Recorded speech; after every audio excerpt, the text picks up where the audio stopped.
آج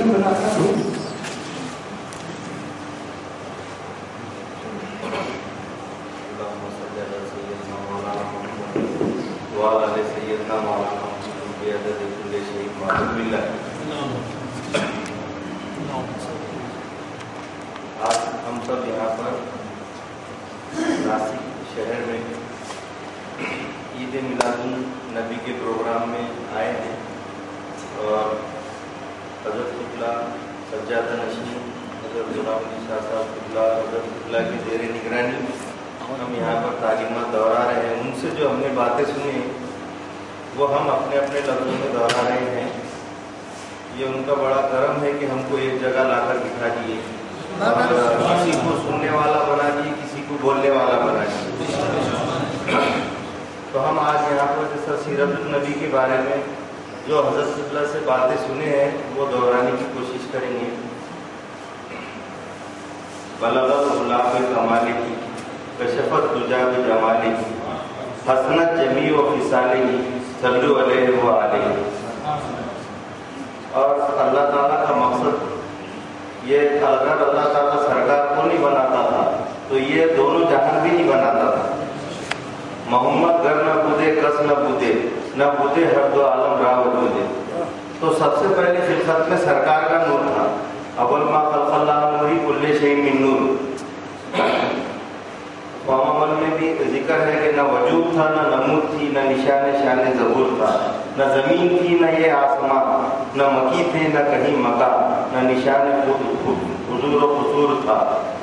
جو فلک پہ دیکھ لی ایک جھلک وہیں سر پر سجدہ ہوئے ملک کہ جبین کل بشری میں بھی اسی حبیب پاک کا نور تھا. آدم علیہ السلام کی پیشانی میں وہی نور تھا. اور سب سے پہلے اللہ تعالیٰ نے خلقت میں حضرت محمد صلی اللہ علیہ وسلم کو بنایا, اس کے بعد ساری کائنات. جب آدم علیہ السلام کو اس دنیا میں بھیجا گیا اور ان کی جو توبہ قبول ہوئی حضور صلی اللہ علیہ وسلم کے وسیلے سے, تو اللہ تعالیٰ نے پوچھا کہ تم کو کیسا معلوم تھا کہ اگر سرکار کا وسیلہ لیں گے تو آپ کی توبہ قبول ہوں گی. تو آدم علیہ السلام نے بولے کہ جب تو یا اللہ تو نے جب میرے کو بنایا اور جب میں نے اوپر دیکھا جنت میں ہر جھاڑ پر ہر پتے پر لا الہ الا اللہ محمد رسول اللہ, ہر عرش پہ لکھے ہوا تھا لا الہ الا اللہ محمد رسول اللہ. میں سمجھ گیا کہ کوئی خاص بات ہے کہ جو تیرے نام کے ساتھ یہ نام جڑا ہے, تو اس کے پوچھا میں میرے کو کہا. اور جب اللہ تعالیٰ کو پھر بعد میں اللہ تعالیٰ نے ہوا کو بھی بھیجے, پھر دونوں کو ملانا چاہا اللہ تعالیٰ نے, تو دونوں کو ملانے کے بعد پھر نکاح ہوا دونوں کا. تو اب مہر دینے کے لیے کچھ نہیں تھا پاس میں, تو اللہ کو بولے کہ یا اللہ تعالیٰ میرے پاس تو کچھ بھی نہیں ہے, میں کیا پیش کروں. تو بولے میرے حبیب پاک پہ 2 درود شریف بھیج دو. تو آج اسی درود شریف کے دوپہر میں ہم سب تم اور میں سب حلالی اولاد ہیں, اس لیے 11 بار درود شریف پڑھ لیں گے.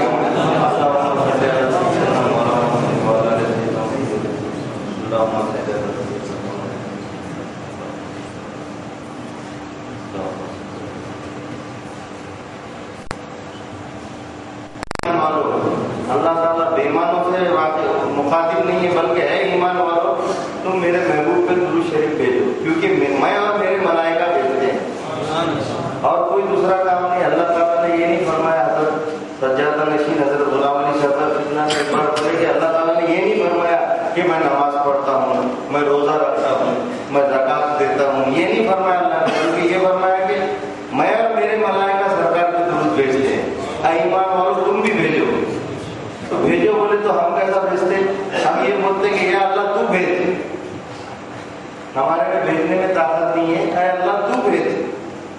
کیونکہ جب وہاں تک درود پہنچانا ہے تو میری زبان, میں اس لائق نہیں کہ سرکار تک بس درود پہنچو, اس لیے ہم بولتے اے اللہ تو بھیج. تو پھر اللہ سرکار پر درود بھیجتا ہے. تو جن کے دوپہر میں آج اتنی برکت ہے, ہمارے سلسلے میں بھی روز 500 درود شریف پڑھنا اس لیے ہر مرید کے لیے ضروری قرار کر دیا گیا ہے کہ ہر مرید سے 500 درود شریف پڑھنا ہی چاہیے. تو ان کا آج ہم جو ہے تو عید میلاد النبی منانے کے بعد بہت سارے لوگوں کے اندر ایسا رہتا ہے کہ کیا ضرورت ہے عید میلاد النبی کی, یا کبھی ہوا تھا کیا, صحابہ نے کرے تھے کیا اور انہوں نے منائے تھے کیا, کوئی ثبوت ہے کیا, وہ ہے. सबूत तो जैसा अल्लाह का सबूत मांगता हो, सबूत बोलना कि तेरे बाप का तो औलाद है, इसकी कोई सबूत है कि जैसा हजरत किबला बोलते वैसा तो, मगर यहाँ पर 1,10,000 पैगम्बर आए और कई दलीलें हजारों पड़ेगी। और हुजूर ने खुद अपनी जिंदगी में 40 साल के बाद जब नबूवत मिली तो उसके बाद हुजूर ने अपना जो है तो ईद मिलादुन नबी मनाए थे, अपनी पैदाइश पर बकरे भी काटे थे, कई हदीसों में है और कई हवाले हैं इसके ताल्लुक से। मगर बात जगह ऐसा है कि ऐसा तो है नहीं, इस्लाम में नहीं है। इस्लाम क्या इतना सूखा सूखा मजहब है। इस्लाम में तो ऐसा है कि सब हर चीज खुशियां मनाने का हुक्म है बिल्कुल। यानी अल्लाह ताला फरमाता है, जैसा कि हम सुने हजरत किबला भी अभी रास्ते में बोल रहे थे कि जश्न मनाना, खुशी मनाना, ये तो हमारे इस्लाम में पहले से ही है। जैसा कि 5 वक्त की ये जो नमाज है बोले हजरत किबला ने, ये भी खुशियां मनाई जाती है इसमें पढ़ के। 2 रकात जो फजर की हम पढ़ते हैं तो आदम अलैहिस्सलाम को अल्लाह ताला ने बनाया, उनकी जो तौबा कबूल हुई हुजूर सल्लल्लाहु अलैहि वसल्लम के तुफैल में, तो वो जो 2 रकात उन्होंने पढ़े थे तो अल्लाह ताला ने उस नबी की नमाज को हमारे लिए 2 रकात फजर की फर्ज कर दिया। उसके बाद जोहर की ईद है, तो ये भी हम याद मना रहे हैं कि आदम अलैहिस्सलाम की तौबा कबूल हुई थी तो फजर पढ़ के हम उसकी याद मनाना। फिर दूसरा जोहर की नमाज बोले तो हजरत इब्राहिम अलैहिस्सलाम को जब इसहाक अलैहिस्सलाम पैदा हुए तो उन्होंने 4 रकात नफिल नमाज पढ़ी और अल्लाह ताला से दुआ की। तो अल्लाह ताला ने फरमाया कि ऐ मोमिनों बंदों के लिए अल्लाह ताला ने 4 रकात जोहर की फर्ज कर दिया। उसके बाद असर की नमाज हजरत उज़ैर अलैहिस्सलाम जब 100 साल के बाद जिंदा किए गए तो उनको उन्होंने जब देखा कि मैं तो जिंदा हूँ 100 साल के बाद भी, तो उन्होंने 4 रकात नमाज पढ़े। तो अल्लाह ताला ने वो भी हमारे लिए फर्ज कर दिया। याद मना रहे हैं, नमाज पढ़ रहे हैं, तो ये भी हम वो याद मना रहे जो जैसा उज़ैर अलैहिस्सलाम ने मनाए, आदम अलैहिस्सलाम ने मनाए, ये उनकी हम जैसी कॉपी करके हम वो याद मना रहे हैं।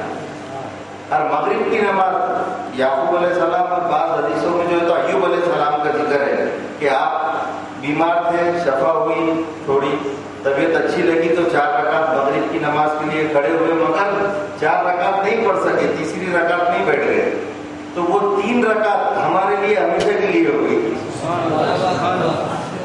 और ईशा की 4 रकात यूनुस अलैहिस्सलाम 40 दिन के बाद जब मच्छी के पेट से निकले तो उन्होंने 4 रकात नमाज पढ़े, वो ईशा की हमारे लिए। यानी ये भी हम एक सेलिब्रेशन मना रहे, जश्न मना रहे हम कि वो पैगंबरों का, वो अल्लाह का, अंबिया का हम जश्न मना रहे कि ये उसके बदले हमारे लिए अल्लाह ताला ने फरमाया कि 5 वक्त की नमाज आप पर फर्ज कर दी गई। इसलिए इस्लाम में तो हर जगह जगह पर खुशियां मनाने का उसका हुक्म है। जैसा हजरत किबला भी फरमा रहे हैं, जैसा हज को हम जाते हैं, हज को जब हम जाते हैं तो हमारे पास तो 1 से 1 कपड़े रहते हैं, 1 से 1 लिबास रहते हैं, मगर अल्लाह ताला बोलता नहीं, मेरे हबीब मेरे इब्राहिम अलैहिस्सलाम ने सिर्फ 2 चादरें बंधी थी, तुम भी 2 ही चादरें बन के जाओ। हम 1 से 1 आलीशान लिबास पहन के जा सकते, मगर नहीं, तुम वो 2 चादरें ही पहन के जाना, क्योंकि मेरे इब्राहिम अलैहिस्सलाम ने पहनी थी, तो उनकी याद मनाते हम 2 चादरें पहनकर। उसके बाद हम जाते जैसे ही वहां पर बोलते लब्बैक अल्लाहुम्मा लब्बैक, तो ये जवाब है तलबिया, यानी किसी सवाल का जवाब है। जब इब्राहिम अलैहिस्सलाम ने काबा तैयार कर लिए तो अल्लाह ताला ने बोला कि बुलाओ लोगों को हज करने के लिए, तो इब्राहिम अलैहिस्सलाम ने सबको बुलाया। तो उस जमाने में जब जितने भी लोग थे जो अपने माँ की पेटों में थे, जो अपने बाप की पुश्तों में थे, सब ने ये आवाज सुने और बोले कि लब्बैक अल्लाहुम्मा लब्बैक। तो इब्राहिम अलैहिस्सलाम ने 4000 साल पहले बोले थे, उसका जवाब हम दे रहे अब जाके। फिर अल्लाह ने बोला कि मेरे को वही अदा पसंद है, तुम बोलो कि लब्बैक अल्लाहुम्मा लब्बैक ला शरीका लक। इब्राहिम अलैहिस्सलाम ने तो 4000 साल पहले बोले थे कि आओ हज के लिए, मगर हम जाके बोले लब्बैक आ गए, हम आज बोल रहे हैं। तो ये भी याद है उसके अंबिया की, उसके रसूल की, उन्होंने जैसा करे थे हम वैसा करके याद मना रहे हैं। उसके बाद अरफात में हम जब गए तो अरफात में कुछ बोले